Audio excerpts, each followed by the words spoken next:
Hey, this is Dr. Seth Hickerson, CEO and founder of My Steady Mind, and I'm grateful to be a part of this 8-week transformational challenge.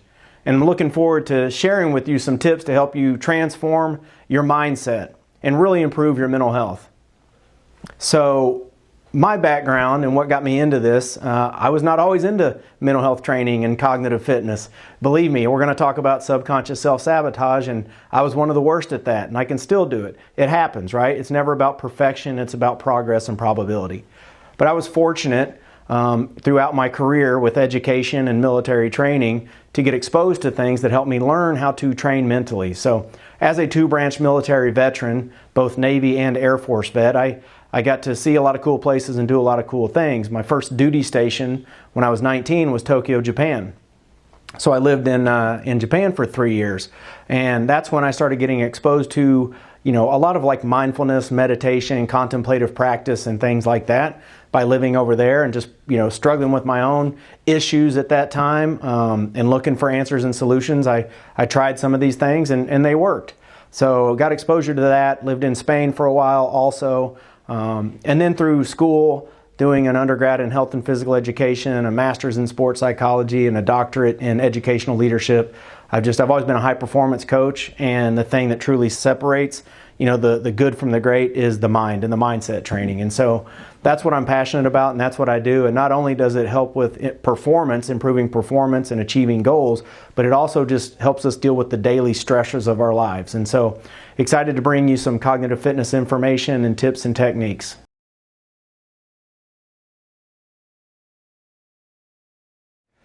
So as a sports psychology guy, I'm all about performance and teaching people and training people how to improve their performance.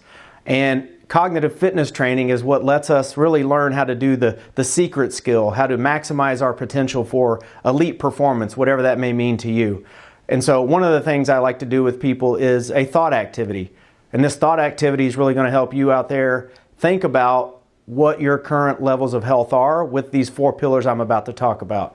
If you want to be an elite performer and have good sustainable health and energy, throughout transformational challenges like this, you're going to learn tips and techniques to help with the pillars of health. So what I want you to do is think about a pillar of health when I say the name, and think about what kind of routines or habits you may be doing under that. And what's the first thing that comes to your mind when I mention one of these pillars of health? So the first pillar of health is physical health. So just think about what comes to mind when you hear physical health. I'm sure a few things pop out. All right, the next one is nutritional health. So think about what comes to mind with nutritional health. Got it? Third one is spiritual health. What comes to mind there? Sometimes it gets a little difficult for people there. And the fourth one is mental health. What do you think of when I say mental health? That one might be challenging for some of you. Often when I do these thought activities, people will say things under physical health like lifting, weights, running, and I'm like, that's great. Those are things you can do physically to address your physical health proactively. You have a routine and you'll have good physical energy and physical health. If you don't, you won't. Nutritional health, people will say things like, keto, carbs, diet, fasting, calories, things like that. And I'm like, that's great. If you have an awareness of those and you build a routine around that nutritionally, you'll have good nutritional health and good nutritional energy. If you don't, you won't. The third one is spiritual health. And often people will say things like God, church, religion, prayer, things like that. And I'm like, that's great. If you build a routine around that, you'll have good spiritual health and spiritual energy. The fourth one, mental health. What happened when you heard or thought of that? If you're like a lot of people, when they hear mental health, they think things like anxiety, depression, suicide, right? Loneliness. When they hear mental health, they think mental illness. It's because we've never really been taught mental health as an aspect of health. So what we should be doing when we hear things like mental health is saying things like meditation, breath work, visualization, affirmations, mantras. Those are the types of things. And so through cognitive fitness training, we start to learn how to train our brain. And so I'm going to teach you a little bit more about that and how cognitive fitness training can help you identify and eliminate subconscious self-sabotaging behavior, because especially in fitness, that's the thing that really holds us back. It's that subconscious stuff, those excuses, that mindset that we're not good enough, not strong enough, we can't lose that weight, we can't do X, Y, Z. And that's a mindset thing. So I'm going to tell you a little bit about the science behind why that happens, subconscious self-sabotaging behavior, and what we can do to overcome it. All right, so first I want to talk a little bit about mindset. We hear people talk about mindset very often, and quite frankly, they don't know what it is exactly, especially from an anatomical or psychological perspective, so we're going to dive into that. But as I do this video and explain cognitive fitness, I want you to think about your brain like your bicep, right? So if I was out of shape, if my body was deconditioned and I wanted to get stronger or conditioned, I couldn't just read a book about lifting weights. I can't talk to somebody about lifting weights. I can't watch somebody on YouTube exercise. None of that helps me. I have to go to the gym, go to my Orange Theory, right? And do the exercises, work with a coach. I got to pick up the weights. I got to get on the treadmill. That's how I recondition my body. And it's probably going to suck at first. It's going to be hard because I'm deconditioned. That's just the way it is. And that's honestly where a lot of people quit, because they have a mindset that I should transform in a day, right? This is an 8-week transformational challenge. Progress takes time. So if we're thinking about our brain and our bicep, our brain is the same way. If we've been deconditioned, meaning we just haven't really done much cognitive fitness training over time, which most people haven't, we deal with a lot of things like burnout, emotional exhaustion, low mental energy, subconscious self-sabotaging behavior. And so what we're learning to do to change our mindset, we have to change our brain set. Just like if I want to change my bicep, I have to lift and break down those old deconditioned muscle fibers and build new ones. When we train cognitively, that's what we're doing. We're breaking down old deconditioned neurofibers and building new ones. And so your mindset is a result of your brain set. Your brain set is literally the anatomical structure of your brain. So it's billions of neural pathways that have formed over time, right? So all the stimulus you've been experiencing in your life to this date, assuming you haven't done any training like this, has formed neural pathways. Enough neural pathways over time create a neural bundle. Neural bundles create neural networks. And those neural networks, that's what makes up your brain set. That literally, that anatomical, physiological structure of your brain set is what makes your mindset. That makes you, who you are, what you believe, how you feel. And for a long time, we didn't think that was something a person could change or fix. But science has proven otherwise.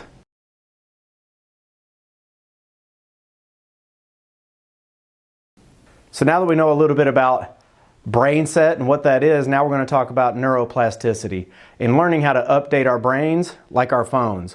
If people would spend a little more time updating their minds, I think we'd be a lot healthier and happier out there. So we're going to talk about how you can do that. Specifically, neuroplasticity. So if you don't know what neuroplasticity is, it's our brain's ability to be plastic. It's the brain's ability to change and rewire itself. And for a long time, the scientific community thought that a person's brain set couldn't really be changed. You couldn't really break a lot of those old neural pathways that have formed over time unless that person was subject to a traumatic event or a really profound religious experience, right? Something just shook somebody to the core and they came out different, right? They just came out a different person. But as science and technology and imaging has evolved over time, we've been able to look deeper into the brain and study it more.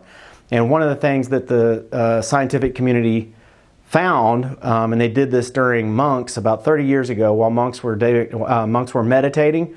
They had the monks hooked up to fMRIs, which is advanced imaging of the brain, while the monk was meditating. And what they saw happening was while this monk was meditating, the monk was facilitating the process of neuroplasticity and neural pruning. So this monk, while seated, could break, could direct enough energy to certain neural pathways and break them through neural pruning and then form new ones.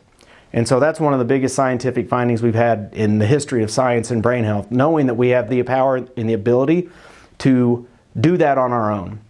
And cognitive fitness training is one of the things that shows us how to do that. So that gives us all hope, right? That lets us know no matter what we're struggling with out there, personally, professionally, or any, shortcomings we think we can't reach, any fitness goals we don't think we can obtain, that's all due to a limited belief, a limited mindset that holds us back. And so we're going to learn how to break those old bad neural pathways and form new ones through cognitive fitness training.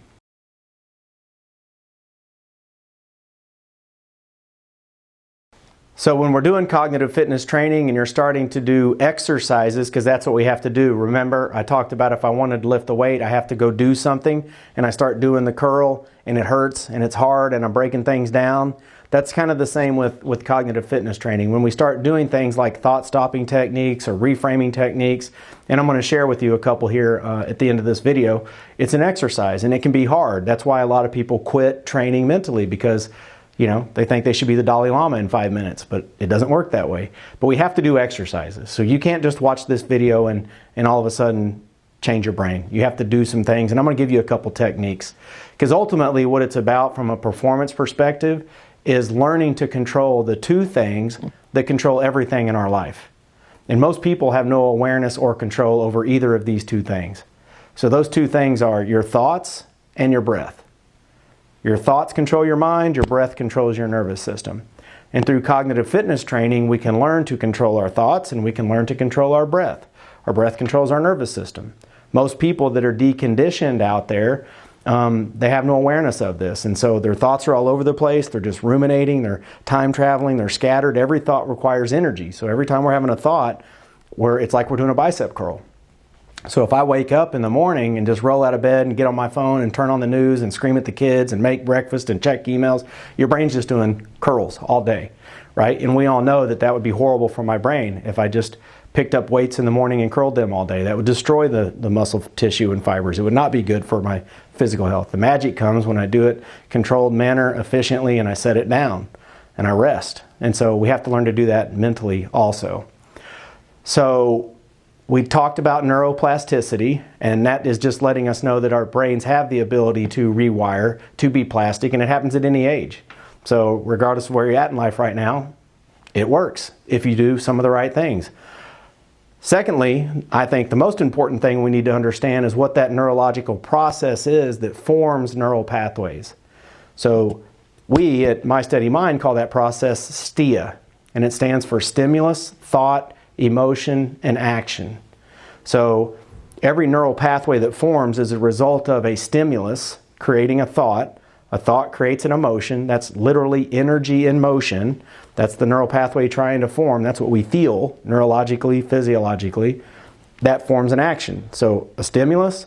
So if my stimulus is I look in the mirror and I say I'm out of shape and will never get in weight, I'm creating a negative neurological STIA experience. So I'm thinking I'm not in shape, right? That's a negative stimulus. That creates a negative thought that leads to a negative emotion, and it leads to a negative action. I won't work out today, or it's never going to work, right? I stay home, I sit down, I make an excuse. So it all starts with awareness first and foremost. But this STIA process is what we're learning to influence and control so that we can minimize and eliminate some of that negative self-talk and those thoughts that lead us to, not going to the gym, not doing the things we need to do that day. Just understand it's a thought. Our brains are designed to think. But we spend a lot of time in negative thought, and that's because we have a negativity bias. But I don't have enough time in this video to teach you about the negativity bias. But just know that if you have a lot of negative thoughts and self-talk, you're completely normal. It's okay. We all do. The difference is who can make peace with it and who can train to minimize it so we're not run by it. So with this STIA experience, what we're wanting to do is just understand that's what happens. And then our ultimate goal through training is to learn to create a gap or a space between a stimulus and a thought. So when we experience a negative stimulus, whether it's a bad email, a screaming kid, or it's a negative thought, we can pause and create a little space between that stimulus and the thought. Because we want to control our thought. Because once something becomes a thought, the emotion and the action happen. And that action is what we're trying to master, right? I want to be in control of my actions. If I want to be in control of my actions, I have to be in control of my thoughts, period.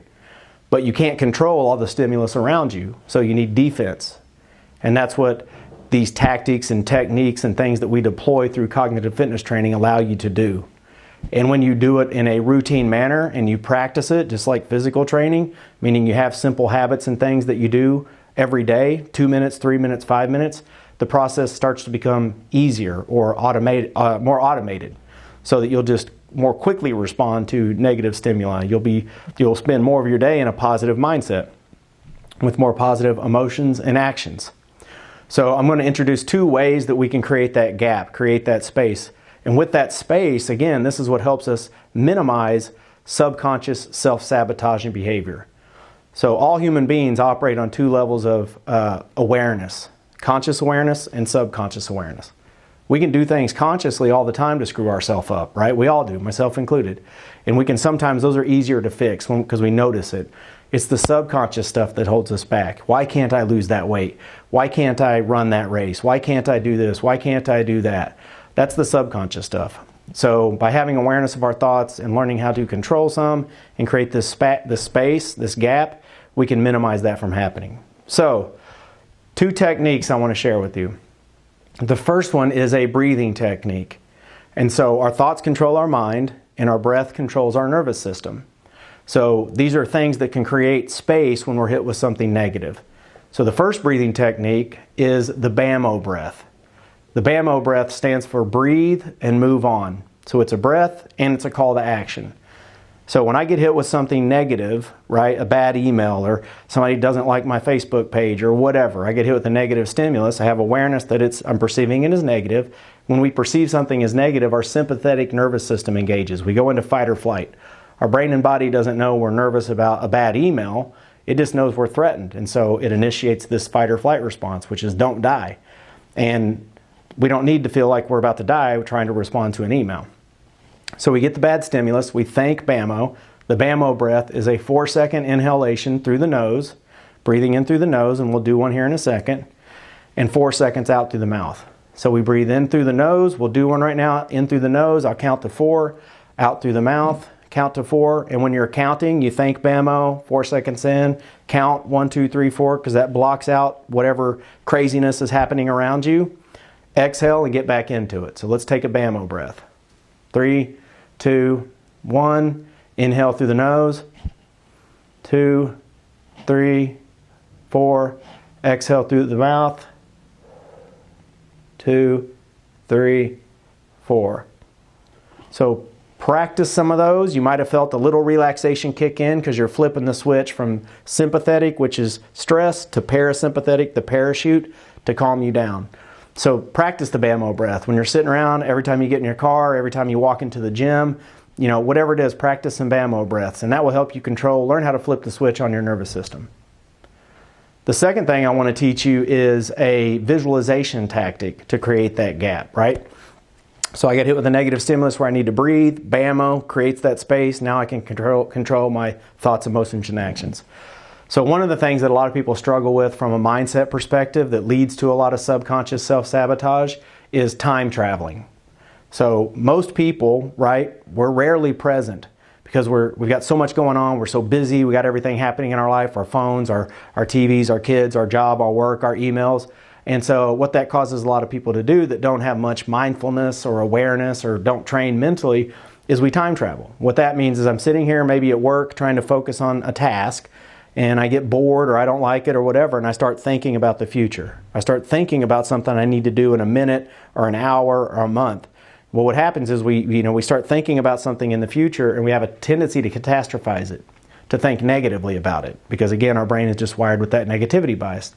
So if I'm sitting here in the present moment trying to work on something or communicate with somebody, and I start thinking about a future event and thinking negatively, it makes my nervous system activate. That's called state anxiety. It makes me feel anxious because my brain doesn't know I'm thinking about something in the future. All it knows is I'm threatened right now. So now it pulls me out of the present and it makes me feel anxious. So I make errors, I make mistakes, I lose track of what I'm doing. So time traveling forward and catastrophizing it makes us feel anxious. If I time travel backwards and I think about something I screwed up yesterday or I didn't do right or that I didn't go to the gym or whatever the case may be, that makes me feel depressed in the moment. And so that's what most people do all day. They're never present and they constantly feel anxious and they constantly feel depressed because they're somewhere other than where they're at. They're never present. They're always time traveling forward or backwards. So a technique you can use, a cognitive fitness training technique, is visualizing a stop sign. So first and foremost, have awareness that you're doing the time traveling because I still do it. It happens, right? It's normal, but we have awareness that we do it, and then we picture a big red stop sign. Close your eyes and just see a big red stop sign that's telling you to stop. Stop time traveling. Say it out loud. Stop. Breathe. Come back to the present moment. be where your feet are, right? Say things like that. It's Wednesday, go do Wednesday things. We have to have reminders, internal and external reminders, to help us be present and mitigate time traveling. So those are some cognitive fitness techniques that you can practice. These are the things that will help you start to get control of your thoughts and your breath and start to really condition your mind like that bicep. So if you want to have good mental energy, if you want to have good cognitive endurance, if you want to feel less depressed, feel less anxious, right? Have more clarity, focus, all this stuff people always talk about, but they're not sure how to do it. Cognitive fitness training is the answer.